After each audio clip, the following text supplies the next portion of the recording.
Father की death हो गई और मेरे हस्बैंड की डेथ हो गई, मेरे बेटे की डेथ हो गई, तो ये बहुत करीबी आपके रिश्ते होते हैं और इनके बाद मैं बिल्कुल अकेली रह गई। अब ये वक़्त आ गया है मुझ पे कि अगर मैं ढोल ना बजाऊँ तो मुझे डिप्रेशन हो जाता है।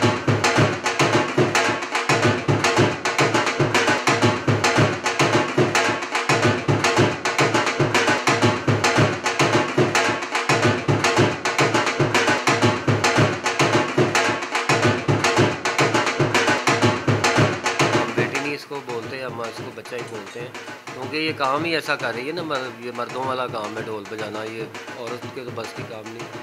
और मुलाकात पहली शाहजमाल पे ही हुई थी सरकार पे, वहाँ पे हम हर जुमेरात प्ले करते हैं।